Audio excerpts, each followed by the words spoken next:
తెలంగాణ భవన్లో మాజీ మంత్రి హరీష్ రావు మీడియాతో మాట్లాడుతున్నారు. ఇప్పుడు లైవ్ చూద్దాం. త్రాగునీరు మనం నాగార్జున సాగర్నే తీసుకుంటాం. హైదరాబాద్ డ్రింకింగ్ వాటరు నాగార్జున సాగర్ మీదనే ఉంది. అంటే హైదరాబాద్, నల్గొండ, సూర్యాపేట, ఖమ్మం జిల్లా, అదేవిధంగా మహబూబాద్ జిల్లా వీటన్నిటి త్రాగునీటి అవసరాలు దాని మీదనే ఆధారపడ్డాయి. 2,40,000 ఎకరాల ఏఎంఆర్ఎస్ఎల్బీసీ కింద పంట ఉన్నది. నాగార్జున సాగర్ ఎడమ కాలువ కింద 6,38,000 ఎకరాల పంట ఉన్నది. మరి ఇవన్నీ ఎట్లా కాపాడతారు? ఇప్పటికైనా మొద్దు నిద్ర వీడండి, ఇప్పటికైనా కళ్ళు తెరవండి. రైతుల పంటలు కాపాడాలంటే తక్షణమే కేంద్ర ప్రభుత్వం మీద ఒత్తిడి తేవాలి.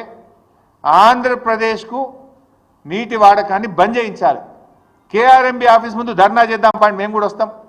పోదాంపా ఢిల్లీలో కేంద్ర జలశక్తి మంత్రి కార్యాలయం ముందు ధర్నా చేద్దాం. మీకు చేత కాకపోతే మీ ఎంబడ మేము కూడా వస్తాం, పోయి చేద్దాంపా. ప్రధానమంత్రి కార్యాలయం ముందు చేద్దామా, పోదాంపా అండి. అఖిలపక్షాన్ని తీసుకొని పోండి. అంటే ఏం మిమ్మల్ని గెలిపించి పంటలు ఎండబట్టడానిక? రేపు వేసవి కాలంలో త్రాగునీటికి ప్రజల్ని ఇబ్బంది పెట్టడానిక? ఇప్పటికైనా ఆంధ్రప్రదేశ్ మిగిలింది 9 టీఎంసీలే. రావాల్సింది మనకు 121, 123, ఉన్నది 100. ఇప్పటికైనా ఏం చేయాలి? తక్షణమే సాగర్ కుడి కాల్వకు నీళ్ళ విడుదల ఆపాలి. ముచ్చెమరి నుంచి నీటిలను ఇంకా తోడుతున్నారు, దాన్ని వెంటనే ఆపాలి. పోతిరెడ్డిపాడు ద్వారా ఇంకా నీళ్లు తరలిస్తున్నారు, దాన్ని వెంటనే ఆపాలి. ఈ ఉన్న 100 టీఎంసీలన్నా మనం తెచ్చుకుంటే ఆ కల్వకుర్తి కానీ, నెట్టంపాడు కానీ, భీమా కానీ, కోయిల్ సాగర్ కానీ, ఏఎంఆర్ ఎస్ఎల్బీసీ కానీ, సాగర్ ఎడమ కాలువ కానీ, ఈ మహబూబ్ నగర్, నల్గొండ, ఖమ్మం, హైదరాబాద్ త్రాగునీటి అవసరాలకు కొద్దో గొప్పో మనం సర్దుకొని వ్యవహారాన్ని నడిపించుకునే అవకాశం ఉంటుంది. లేకపోతే మీరు ఇట్లనే మొద్దు నిద్రపోతే ఇటు ఖమ్మం, నల్గొండ, మహబూబ్ నగర్లో పంటలు దెబ్బతింటాయి. ప్రజలకు రేపు త్రాగడానికి కూడా నీళ్లు లేక ఇబ్బంది పడే పరిస్థితి వస్తుంది. ఇది ముమ్మాటికి కాంగ్రెస్ ప్రభుత్వ వైఫల్యము. ఈ ప్రభుత్వం చేష్టలుడికి చూస్తున్నది, మొద్దు నిద్రపోతున్నది. కనుకనే ఆంధ్రప్రదేశ్ తన ఇష్టం వచ్చినట్టుగా నీటిని ఇవాళ తరలిస్తూ ఉన్నది. ఆలోచించండి, ఇప్పటికైనా మొద్దు నిద్ర వీడండి. మీకు చేత కాకపోతే మీ ఎంబడి మేము వస్తాం. ఏడ ధర్నా చేద్దామో చెప్పండి, మేము రావడానికి రెడీగా ఉన్నాం. ఇవాళ ఏమైంది? బీఆర్ఎస్ అధికారంలో ఉంటే ఈ పరిస్థితి వచ్చేదా? ఇవాళ బీఆర్ఎస్ అధికారంలో లేకపోవడం వల్ల, ఇవాళ తన శిష్యుడైన రేవంత్ రెడ్డి అధికారంలో ఉండడం వల్ల చంద్రబాబు నాయుడు గారికి నీటి తరలింపు సులువుగా అయిపోయింది. ఆయనకు ఈజీగా తరలించుకుంటుండు, అడిగేటోళ్ళు లేడు. ఇలా పార్లమెంట్లో కూడా బీఆర్ఎస్ లేకుండా పోయింది. పార్లమెంట్లో బీఆర్ఎస్ ఉంటే ఈ పాటికి మా పార్లమెంట్లో దద్దరిల్లింపజేసేవాళ్ళు. ఎందుకంటే బీఆర్ఎస్ అంటేనే తెలంగాణ, తెలంగాణ అంటే బీఆర్ఎస్.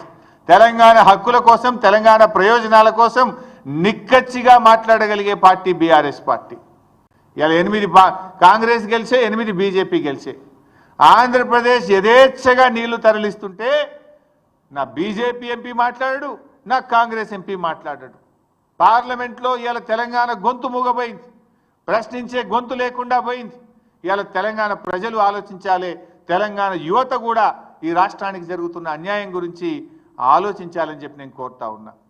కాంగ్రెస్కు సోయి లేదు, బీజేపీకి ఏమో పట్టి లేదు. దొందే 2 పార్టీలు కలిసి ఇవాళ తెలంగాణకు అన్యాయం చేస్తున్నటువంటి పరిస్థితి ఉంది.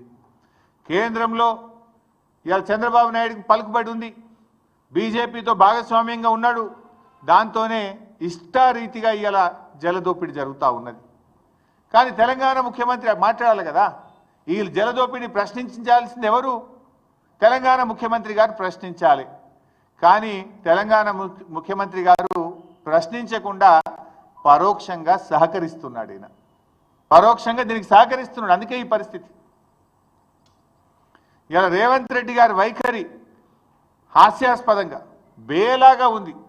అసలు ఇయ్యాలటి వరకు 3 మెన్ కమిటీ సమావేశాన్ని డిమాండ్ చేయరా మీరు? వాటర్ రెగ్యులేషన్ 3 మెన్ కమిటీ ద్వారా చేయాలి.